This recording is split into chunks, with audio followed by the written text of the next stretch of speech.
Alhamdulillahirabbil alamin wassalatu wassalamu ala asyrofil mursalin sayyidina Maulana Muhammadin wa ala alihi washabihi ajmain amma ba'du. Semua anggota kedokteran, semua perawat, semua yang berjasa di bidang kesehatan yang saya hormati, utamanya Dr. Sutrisno. Di sini ada Dr. Agung, Dr. Ahmad Snorogoni, ada Dr. Rini Jundika, ada Dr. Wasito, ada semua di sini.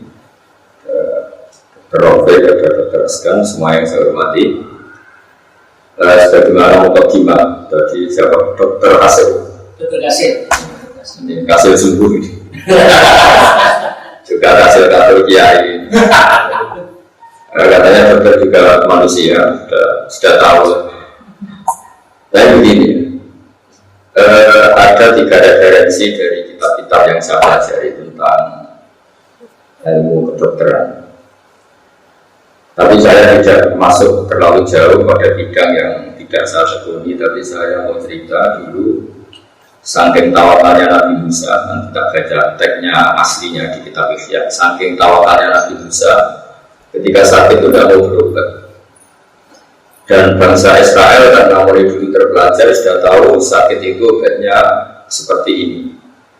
Mungkin bedanya dulu tidak perlu ke puskesmas, tidak perlu ke apotek, tidak perlu bayar, karena dulu zaman orang ikhlas. Jadi kalau berarti ya tidak perlu bayar, yang jadi dokter juga tidak perlu merasa harus dibayar. Memang dulu era ikhlas. Sekarang kalau ikhlas jadi ribet. Akhirnya penyakit itu tidak sembuh-sembuh. Sampai lama tidak sembuh-sembuh. Dan ketika Nabi Musa menjustifikasi dirinya bahwa dia atas nama tawakal, oleh Allah ditegur, apakah kamu Musa ingin membatalkan, ingin meng-cancel, ingin menggagalkan hikmah yang saya buat? Jadi intinya ada bahan tertentu yang dari awal didesain Allah untuk obat tertentu. Sehingga kalau kamu tidak percaya fungsi-fungsi itu sebagai obat, berarti Anda tidak percaya hikmah yang saya ciptakan.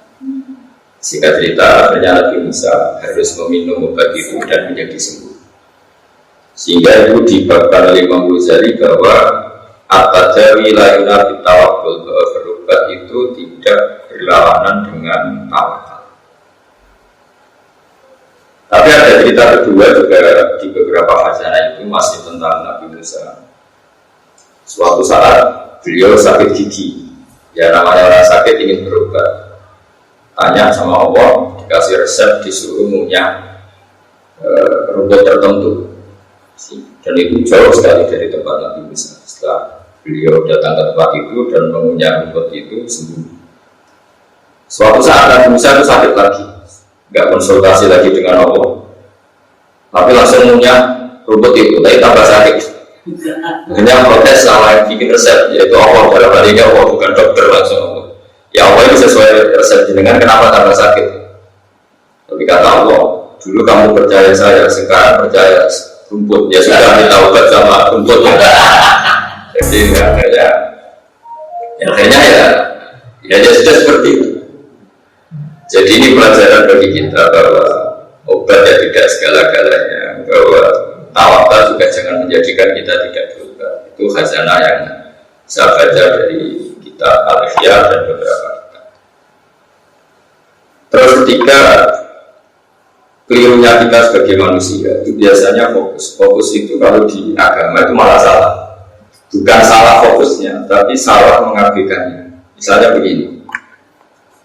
Gara-gara ada COVID misalnya, semua orang tergerak untuk supaya COVID itu tidak menjalar, tidak banyak makan korban. Padahal kalau kita fair, potensi kalau yang kita takutkan adalah kematian, potensi kematian karena chaos sosial, karena kegaduhan politik, atau karena gempa, atau karena tsunami itu banyak sekali. Sehingga barokahnya mengerti potensi-potensi itu semua, meskipun kita ngurus COVID juga harus ngurus kestabilan ekonomi politik. Karena kalau yang kita takutkan kematian, semua kesalahan manajemen dalam mengatur konflik, kesalahan menata alam ini juga bahaya. Sehingga dengan demikian kita akan stabil, jangan semua energi diarahkan ke sana. Ini takutnya ada gaya yang lebih dasar karena geososial, karena ekonomi atau karena politik. Di sini dibutuhkan kearifan untuk mengelola bangsa ini. Sehingga karena tidak mau terjebak ke tema tertentu. Agama yang mengajarkan kita, kata Allah, saya ini Tuhan tahu yang setiap saat bumi yang kamu pakai saat tenggelamkan. Kalau bahasa modern sekarang disebut likuifaksi. Amin tuman bisama ayakhsifa bikumul ardo faidahiyatan. Bumi yang kamu injak bisa saja setiap saat likuifaksi dan Anda akan hancur semua tenggelam. Amin tuman bisama ayuksila alikum hasiba. Atau meteor-meteor yang di langit setiap saat jatuh dan Anda juga akan mati semua. Atau sistem alam ini saya hancurkan dan Anda juga akan mati semua. Sehingga ketakutan ulama itu mungkin ini yang beda dengan ketakutan dokter. Kalau dokter rame-ramenya pandemi ya takutnya sama COVID. Kalau rame-ramenya geososial, orang politik ya takutnya geososial. Kalau orang ahli geologi mungkin lebih takut pergeseran bumi, nanti takut gempa seperti ini. Tapi apapun itu, ketakutan itu sah berdasar keilmuan. Memang semakin kita mengkaji satu disiplin keilmuan, kita akan tahu gaya-gaya alam atau gaya sosial atau gaya apa saja yang ada di sekeliling kita. Sehingga kenapa orang baca surat Al-Baqarah menjadi spesial di situ diingatkan terus. Di antara yang diingatkan kul ara'aytum in asbaha ma'ukum khawm kama ya'tikum bima ma'in. Kamu sekarang butuh air. Misalnya kita sudah menemukan obat atau vaksin anti COVID, tapi Allah menghilangkan air yang kita butuhkan. Kita mau apa juga? Bisa saja air itu setiap saat orang itu hilang di telan bumi. Mama ya'tikum bima ma'in. Siapa bisa mendatangkan air itu? Belum lagi kita bicara oksigen. Jadi saya atau semua kiai, semua ulama yang mewakili agama, oke, kita sebagai manusia takut COVID, juga takut chaos sosial, juga takut apa saja. Tapi semoga ketakutan itu menjadikan kita kembali kepada Allah yang jiun, Allah yang tahu. Kita menjadi tahu bahwa kita lemah, kita tidak siapa-siapa. Tadi katanya Dr. Kasil kita memang ya manusia, Ustadz juga manusia, dia juga manusia. Cuma bedanya mungkin saya lebih siap karena saya menghitung nyawa itu hanya sehari. Jadi saya tuh merasa hidup saya itu hanya sehari. Jadi nggak lama-lama. Misalnya hari ini saya hidup, mungkin besok mati, besok hidup lagi, mungkin besok mati. Sehingga bayangkan hidup itu udah mulu-mulu ya. Memang aturannya gitu. Wa amali akhiratika karena kata mutuhut dan kalau sudah beramal untuk akhirat, bayangkan Anda itu mati besok. Sehingga kata para ulama, kalau kamu sholat, seakan-akan itu sholat terakhir kamu. Kalau kamu sayang sama anak istri, juga seakan-akan itu sayang terakhir. Sehingga semuanya maksimal. Coba andaikan seseorang mau dihukum mati hari Senin, mungkin Ahad ini sangat maksimal dalam menyayang anak istrinya, dalam bersujud, dalam apa saja. Nah kita ini orang-orang yang membayangkan hidup itu panjang sekali, sehingga semuanya kita atur. Bahkan saat melawan penyakit pun kita lupa. Artinya kita lupa ini, kita melawan COVID itu bukan karena kita ingin menemukan obat dengan makna supaya sembuh, tapi kita memang benar-benar ingin hidup lama dengan bayangan yang mungkin negatif. Kalau hidup lama mungkin kita bisa punya rumah yang mewah, punya macam-macam. Ini yang ada diinginkan Islam al-Yahumut Takafur. Jadi bayangan hidup lama tapi dengan bayangan khayal. Tapi coba kita lebih ke yang lebih Islam, bahwa bayangan hidup lebih lama supaya ibadah kita lebih lama, supaya sujud kita lebih lama, supaya manfaat kita lebih lama. Itu yang diinginkan Islam. Jadi ingin hidup lama bukan karena sebagian nafsu kita belum terturuti, tapi ingin lebih baik. Jika Nabi dalam sebuah hadis mengatakan, silakan kamu berdoa panjang umur, fa innal mu'mina la yazidu umruhu illa khairan, karena orang mukmin bertambah umur pasti tetap tambah baik. Nah, tambah baik ini disarai oleh beberapa ahli hadis bahwa andaikan ada dalam keadaan sakit terus pun, mungkin itu ya baik karena itu menjadi kafarat dosa. Mungkin dalam pandangan keilmuan baru banyak ada orang sakit terus jadi penelitian ilmiah ini sakit apa diteliti, itu ya bikin banyak pekerjaan. Apalagi kalau ada penemukannya terus dia dapat kumpulan atau dapat penghormatan apa, jadi semua yang diciptakan Allah itu harus tidak ada. Cuma pesan saya kepada semuanya bahwa fokus itu dalam hal ini itu Ya baik, tapi coba dipertimbangkan. Sebetulnya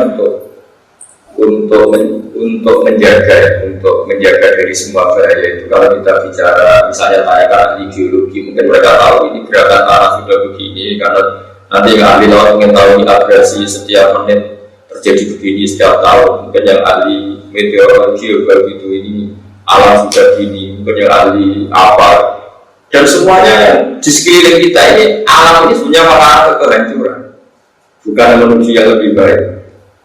Sehingga orang sufi dulu kalau bilang itu, kamu tidak bisa tata dunia.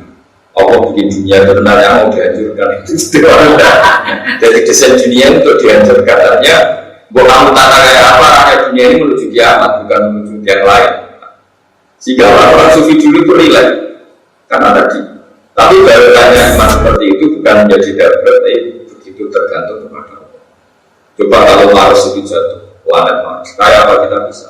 Jika Allah sering ingatkan, Inna Qur'an sikus samawati wal ardo antazula wal inzalata amsakahuma min ahadi min ba'di. Meteor tidak jatuh itu ya jasanya Allah. Bumi tidak gempa ya jasanya Allah, tidak likuifaksi. Padahal semua potensi itu ada. Bumi itu di bawah bumi ini ada magma, ada minyak, ada apa saja. Kemudian sistemnya, ekologinya sudah dirusak. Jadi kalau kamu tahu COVID karena itu menjadikan kematian masif, itu lebih cepat gempa, lebih cepat tsunami. Juga tsunami sekian detik sudah 100.000 orang kemarin yang di Aceh.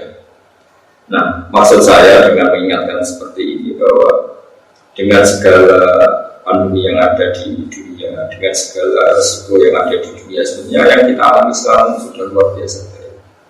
Karena kalau mau mengendaki, gampang saja menghancurkan alam ini. Termasuk tadi dimulai dari menghilangkan air. Kulawa itu minas fahamau koron bermayatikum gimana. Ini mungkin nasihat umum, tapi bagus untuk didengarkan supaya semua orang tidak ujub. Jangan karena kita tangani COVID terus kita ujub seakan-akan kita malah berjasa menjaga kehidupan. Nanti yang bagian tangani keamanan, kestabilan sosial seakan-akan kita malah berjasa. Apa artinya sosial stabil?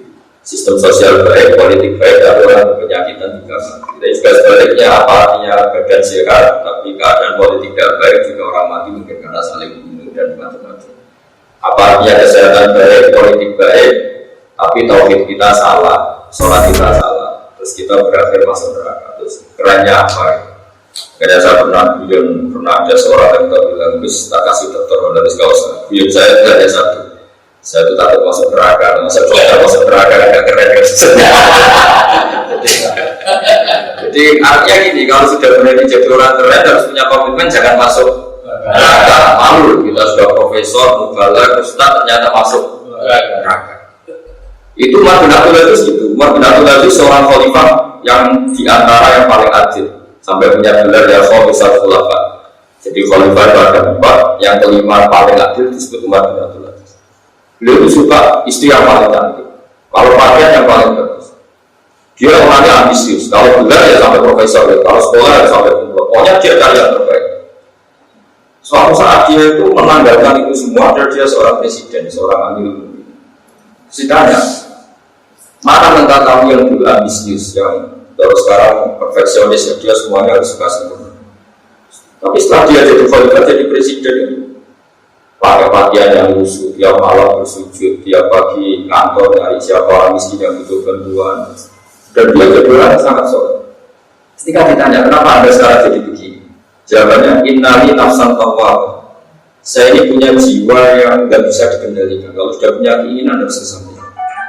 Maka sebagaimana saya sukses jadi dokter, jadi profesor, jadi pejabat, sama harus sukses jadi masuk surga. Karena saya orang paling malu kalau nggak ada. Jadi kalau anda sudah berani jadi dokter atau jadi kiai atau jadi mubalagh, harus berani juga menjadi ahli surga. Dengan pengototan yang sama saat kita ingin jadi dokter, jadi spesialis, jadi apa. Jadi dalam ilmu tasawuf disebut nafsuka mati atau kafar fiyah. Mental yang ada di diri kamu itu kendaraan kamu untuk menuju apa? Gak apa-apa kamu ambisius, tapi juga harus ambisius untuk masuk surga. Jangan ambisius ingin jadi dokter, jadi profesor, jadi ketok, tapi ketika ibadah lembek sebenarnya. Siapa kamu punya mental tawadhu? Saya punya jiwa yang skeptis, ragu. Tapi jadikan keraguan Anda setiap ingin melakukan sesuatu jadi ragu melakukan maksiat, ragu melakukan korupsi. Jadi intinya kata orang-orang tasawuf, nafsuka mati ya juga jiwa kamu itu, ya kendaraan kamu menuju Allah, maka kelolalah yang baik. Jika pahala tertinggi dalam Islam adalah menyelamatkan nyawa, maka selamatkan nyawa orang-orang yang kena COVID dengan niat bahwa menyelamatkan nyawa itu pahala paling besar. Nanti yang bagian polhukam atau bagian kepolisian atau bagian apa, Indonesia tidak boleh karena dengan demikian tidak ada pembunuhan, tidak ada konflik sosial. Usahakan sebagai ibadah kamu untuk menjaga tidak terjadi sabut jima, tidak terjadi pertumpahan. Begitu seterusnya. Kita punya uang, ada orang miskin, kita kasih makan dengan niat kalau tidak makan dia mati. Berarti kita berkontribusi supaya orang itu tidak mati. Sama, itu ibadahnya juga menjaga nyawa. Itu yang dikatakan Allah. Bila jika kata Ta'ala Bani Israel Abu mengqatala nafsan bi ghairi nafsin faka nama qatala nasa jami'a wa man ahyaha faka nama ahyan nasa jami'a. Siapa yang berkontribusi menyelamatkan nyawa satu, maka sama juga menyelamatkan nyawa seluruh dunia. Karena orang yang kamu rawat, yang para dokter rawat, dia mungkin kepala keluarga yang kalau sembuh akan menghidupi satu keluarga. Atau dia anak kecil yang jadi semangat keluarga itu kalau dia hidup satu keluarga punya semangat. Kenapa untuk dia ibadah dia itu tidak tangani medis? Karena dia ini yang menjaga ritme tauhid, ritme bahwa irama kita hubungan dengan Allah jangan sampai ketika diuji terus muamalahnya dengan Allah. Ketika diuji hubungannya dengan Allah. Karena kita harus tetap menjaga tauhid bahwa kita tidak ada, kemudian ada, dan ada pasti menuju tidak ada lagi. Kalau dengan kondisi kita yang musakhkhar, kita ada yang tidak akan berbeda kita sakit ya tidak berbeda kita mati tidak berbeda kita. Jadi kita tahu bahwa hidup ini masya Allah karena malamnya salam hidup itu terserah Allah bukan terserah kita. Barokahnya seperti itu kemudian kita tawakal, kita sungkem ning pangeran, kita sujud, kita baik. Jadi apapun itu saya mohonnya bahwa jadikan apa yang Anda tekuni, misalnya profesi jadi dokter, bahwa menyelamatkan nyawa manusia itu ibadah. Jika di sini disebutkan harus dikawal oleh hukum fikih, ada kisos supaya orang tidak mudah bunuh karena hukumannya berat. Orang yang mampu harus memberi makan yang miskin juga demi menjaganya.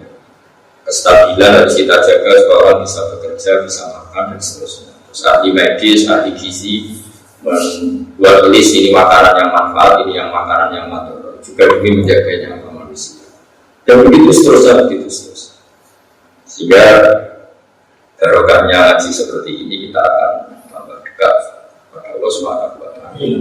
Ini saya baca teks supaya jadi inspirasi untuk semua yang menangani COVID atau menangani penyakit lain atau menangani problem sosial yang lain. Karena apa?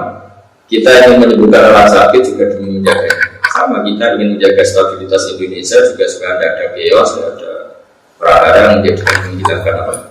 Nyawa. Di sini di kitab saya dalam 380 juz 4 kitab Syi'ul-Mudin. Nah, di sini diantaranya dijelaskan bahwa para ulama di sini disebut Anna Musa alaihissalam iqtala bi'illatin fatakhul ali banu Israila fa'arafu illahu wa faqalu lahu laqad dawaita bikanda labarita. Jadi ketika Nabi Musa sakit dijenguk komunitas Bani Israel, mulai dulu orang Israel memang sudah maju. Mereka bilang bahwa pada mereka jika ada berita bahwa berubah dengan obat ini pasti kau akan sembuh. Fakola la abada wa hatta yu'afiyani wa min ghairi jawab. Saya tidak akan berubah sehingga Allah menyembuhkan saya tanpa harus berubah dan Allah ala kulli syai'in qadir. Allah mampu melakukan apa saja. Fakola illahu. Kemudian penyakit itu tambah menjalar, tambah sakit.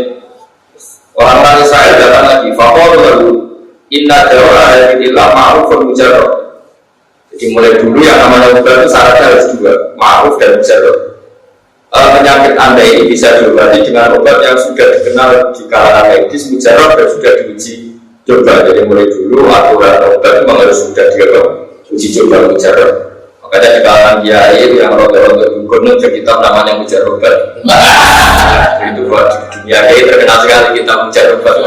syaratnya apa? Berubah itu harus dalam terbukti. Wanita nada wali pada kita sudah sering menggunakan itu dan kita sembuh. Makanya sekarang ada uji coba, uji klinis. Terus ada relawan yang diuji coba karena memang ukurannya harus ujar wanita nada wali pada Fakola kata Nabi Musa lah nada saya akan berubah. Terus di sini dijelaskan fa'auhallahu ta'ala ilaihi karena Nabi Musa seorang nabi diberi wahyu wa izzati wa jalali la abrotuka hatta tatadawa bima dakaru belakang. Jadi ini nabi juga harus kata medis. Kata Allah, demi keagunganku kamu tidak akan sembuh sehingga kamu mengkonsumsi obat yang diresepkan para dokter itu. Kadang-kadang ya itu harus duduk sama dokter. Ya kali ini saja jangan sering-sering.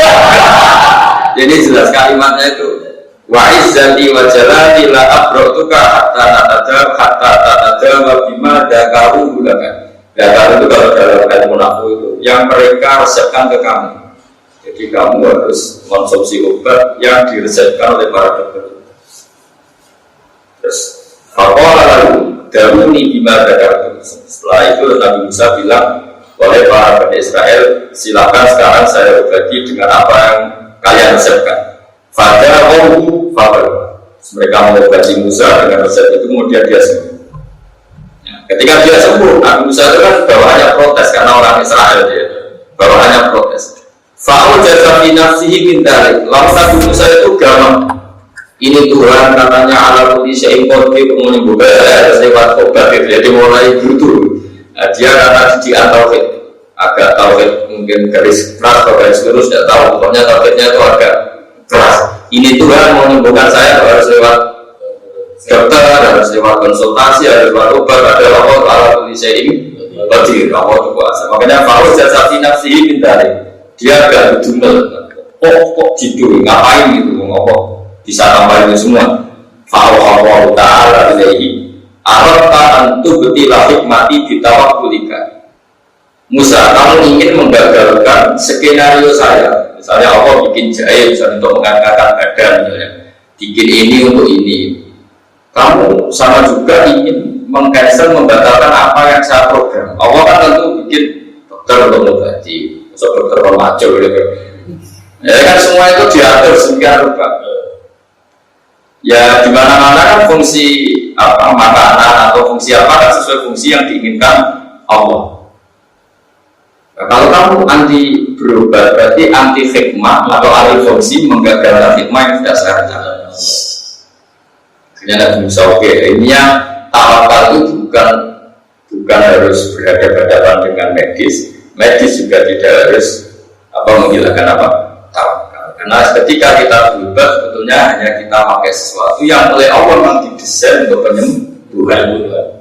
Jadi makanya terus Nabi Musa dijawab oleh Allah arata antu betilah hikmati bitawakul.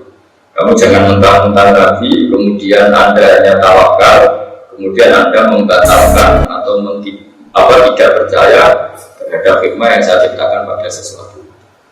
Jadi intinya dari referensi ini kelihatan sekali bahwa berikhtiar itu tidak mengganggu tawakal juga tidak boleh sampai mengganggu ikhtiar. Nah, kemudian yang terakhir yang saya pesan ke semua tim medis, tetap sisi kelemahan manusia itu kita jaga. Tapi ya tidak harus medis karena Allah itu paling tersinggung ketika seseorang itu merasa umur. Karena tadi sudah saya katakan apa artinya kesehatan kita terjaga, tapi secara politik kita ada stabil. Akhirnya ada satu dima, saling nikah, saling kios sosial. Begitu juga apa artinya politik stabil, semuanya stabil, tapi orang minum minuman yang memabukkan, akhirnya di luar sadar merkosa, di luar sadar membunuh, di luar sadar bahwa kecelakaan di mana-mana karena nyipir dalam keadaan mabuk. Apa saja yang menjaga nyawa manusia. Jadi di antara dari sunnah itu hifdzun nafsi, bahwa jiwa manusia harus dijaga sedemikian rupa. Sampai narkoba diharamkan karena potensinya juga pembunuhan. Orang gak niat bunuh gara-gara kena pengaruh narkoba, gara-gara kena pengaruh narkoba, mikirnya ngawur, nabrak orang lain. Dan begitu seterusnya. Begitu juga orang terlalu mabuk cinta, mabuk harta itu juga orang-orang yang akhirnya menghalalkan segala cara. Gara-gara itu berbayar jadi dendam, jadi biaya sosial. Apapun itu dari segi sosial manusia, belum sistem alam. Gara-gara kita terus ramparan ekosistem rusak alam ini bisa menjadi hancur. Makanya Allah sering ingatkan, amin tuman fisama ayaksifal bikumul ardo faidahiyat amur, bahwa bumi yang kita injak, yang kita pakai ini punya bumi yang sangat rentan karena di bawah ini ada magma, ada minyak, ada macam-macam. Yang potensinya sudah hidup bukan abadi. Jadi semua desain bumi ini potensinya malah hidup bukan abadi. Sama potensinya alam langit itu jatuh bukan diam di sana. Jika kita selamat sampai sekarang terus piro-piro, jauh-jauh itu piro-piro. Sehingga Allah selalu mengingatkan kamu bersyukur sama saya. Kalau saya sudah ingin menghancurkan, kata Allah kalau kamu pasti hancur semua karena dijatuhkan 1 meter saja bisa jadi berada. Laut ditumpah jauh-jauh jadi abrasi atau jadi tsunami sudah jadi berada. Jadi saya mohon meskipun yang kita dari sekarang COVID sebetulnya bahaya mengancam manusia itu apa saja. Ini yang selalu diingatkan Allah di ayat Qul wal qadiru ala yafasa alaikum ada min fawqikum aw min tahti aw junikum aw yalbisakum syi'a wa yuqiqa ba'dakum as-sabat. Katakan Allah adalah zat yang mampu dan setiap saat bisa menurunkan adab baik dari langit, misalnya meteor jatuh atau Mars jatuh, atau dari bumi, misalnya terjadi di bumi fasi. Allah bisa fungsian atau Allah menciptakan kalian itu sistem sosialnya buruk sekali sehingga kalian saling bunuh. Kita alhamdulillah tidak mengalami yang baik di Syria, di Irak, di mana. Itu si orangnya yang saya udah kena COVID semua, tapi dengan sistem sosial itu korbannya juga. Makanya kita harus bersyukur bahwa monggo yang lembaga medis ini tadi COVID, yang Pak Polisi, yang kepolisian menangani kestabilan, yang Pak Tentara juga sesuai fungsi masing-masing, Kiai juga sesuai masing-masing, yang nanti mujarudat di monggo di perayaan mujarudatnya, nggak apa-apa, tapi semua ini untuk menjaga Habib bin Abu Habib. Saya kira demikian, semoga ini bermanfaat. Nanti juga para dokter ini belajar tadi yang di ini supaya lebih pede bahwa mengobati pasien itu bagian dari syariat Islam. Ketika Nabi Musa menentang pengobatan berdasar tawakal, malah ditegur Allah arota antu getilah hikmati bitawakul. Kamu tidak boleh membatalkan hikmah yang saya ciptakan pada sesuatu itu. Jadi tadi Allah, misalnya kamu badan yang diketahui orang awam, kalau badan kamu kedinginan, orang awam tahu harus minum jahe. Jangan terus gak mau minum, kalau Allah mau bikin hangat ya hangat sendiri gitu ya. Jadi itu kan terus kata awal terus bikin jahe gunanya apa ya. Jadi saya kira demikian. Assalamualaikum.